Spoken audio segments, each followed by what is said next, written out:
Hello, I'm Rex Childhouse, and because things on the internet seem to lose their date references pretty quick, today is Monday, July 24th, 2023. On our big vacation driving from San Diego County to Vancouver, British Columbia for a Disney Wonder Cruise into Alaska and back, we stopped at two zoos and a number of museums, usually on railroad, aviation, or history type subject matter. And on Wednesday, June 7th, 2023, after visiting the California State Railroad Museum, we walked around Old Sacramento and then toured the Sacramento History Museum, which addressed a number of subjects that were pretty interesting. At this point, we were tired, and this would be our last stop, other than for gas and food, on the drive home from Sacramento to San Diego County. Is about an 8 to 9 hour drive for us. And after this, the next day, we made it home. Our vacation ended up being 3 weeks, which was really super, really enjoyable. The Disney cruise was absolutely wonderful, and we had a lot of super museum and zoo visits along the way. So this is the last video on our vacation. Hope you enjoy this one. Thanks. This is the entrance and building of the Sacramento History Museum. It's a really nice building right next door to the California State Railroad Museum, and the people who run it are really nice. There's a number of panels like this one here for 1857 and 1870, and they continue that show the growth and development of the city of Sacramento. It's now kind of divided, as I understand it, into two sections: Sacramento, quote unquote, and Old Sacramento. I'm going to work my way through the museum randomly. One of the things that the museum really has a lot of displays on is crops and growing crops, and quite honestly, that's California's second gold, the other gold being the mineral, the material, the item of gold. California is the golden state, mostly because of crops. We are unfortunately water restricted, so that comes up with a number of issues. As you leaf through these panels, you're going to see a whole lot of interesting things, and they showed how the growth of the agricultural business in California expanded, and with the really fertile Central Valley area, which really opened it up. A very productive area. However, it's being abused and used and whatever else, so there's going to be issues in the future about how productive that is. And they talk about how the family had to can, preserve the materials, the vegetables and the fruits and so on through the time. I had to laugh. It was probably 1997, 1998 time frame. I was at VA, I was sick, and Dr. Dan Jones, an intern in the emergency room, says, "I think you have celiac." I said, "What's celiac?" He says, "I think you are allergic to gluten." I said, "What's gluten?" And he said, "Wheat, rye, barley, therefore malt."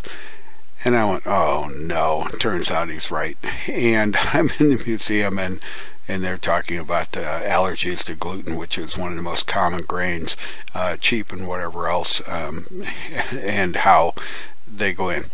There was a lot of machinery on display about how to make California an agricultural success, and some of them were really interesting. I wish I had better signage of them.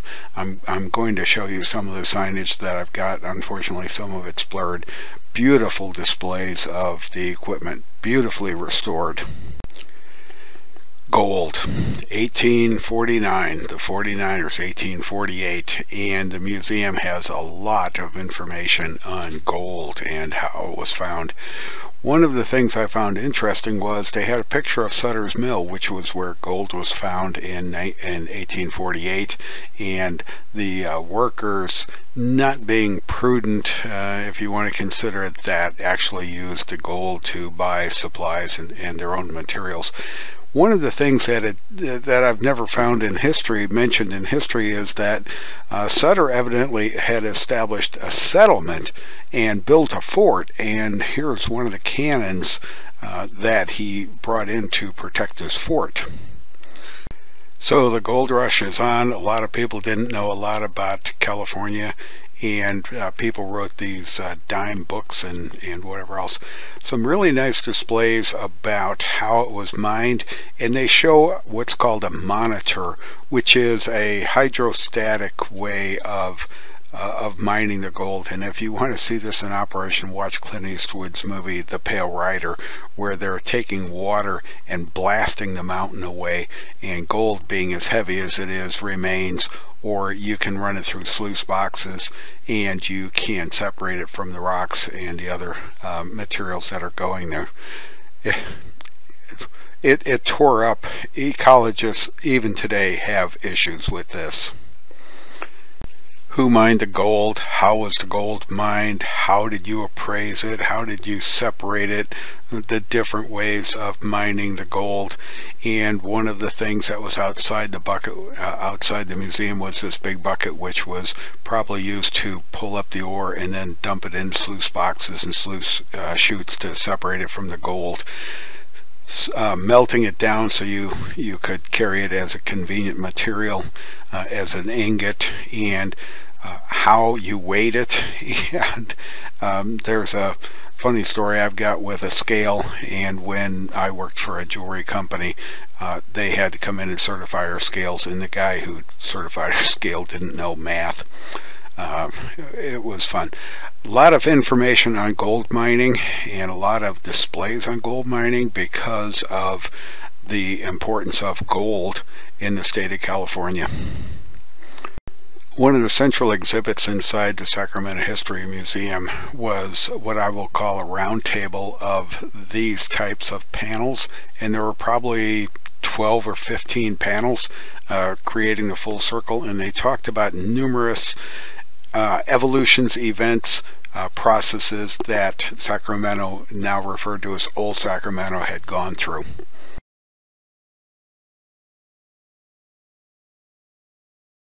People overcoming adversity.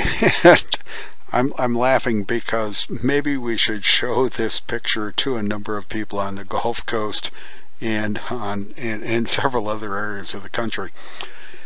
In the 1860s, I think it is, and if you look at the photo very closely, Sacramento was flooded. The Sacramento River flooded the city, and a number of the residents of Sacramento, which had already been declared the capital of the state of California, said, no way, we aren't going to let this beat us.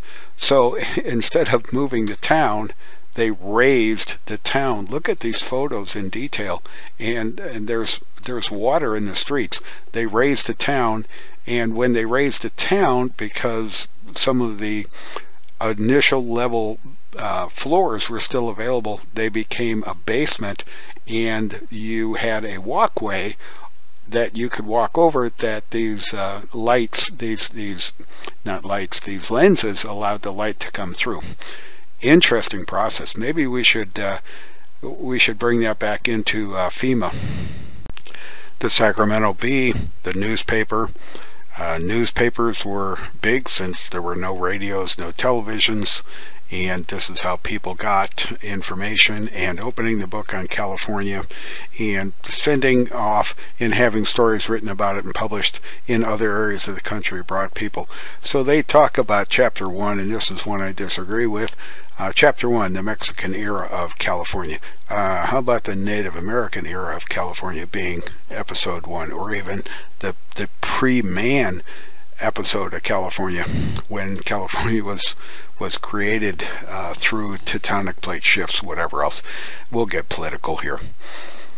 Lots of information about how the stories of California were transmitted, were provided to other areas of the country to bring people to California, what they brought with them, how they brought it, why they came, and the reason they came was a number of things.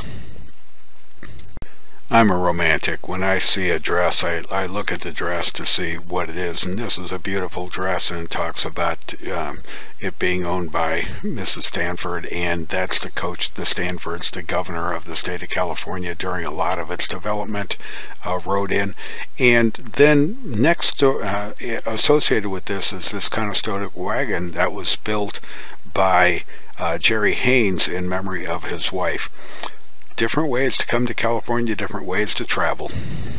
Lots of information in the Sacramento History Museum about how California, not just Sacramento, evolved. This panel shows several years of progression. I saw this draftsman's kit and said I would actually love to have this in my house because I do a fair amount of drafting. Cut and shave 2 bits, that's a strop. It's not a strap, it's a strop, S-T-R-O-P, I think is how it's properly spelled, and a straight razor. Lot of information, lot of artifacts that were brought into the state. An 1849 map of the United States, Mexico, the British provinces, etc. Now I had to absolutely laugh because we live in a different era, and you can laugh at the previous eras but appreciate that that's how they lived. So this guy prints these 10 commandments for the women of the state of California. I highly recommend you pause the video and read some of these, and I didn't give you all of them, but they're hilarious. We spent probably 2.5 hours touring the Sacramento History Museum. Then we stepped outside to what's referred to as Old Sacramento. We didn't get into the lower level of Old Sacramento, if it's still available. I think it actually is. We did search for something that I was after on my Tour Old Sacramento app, and it was the Wells Fargo Museum.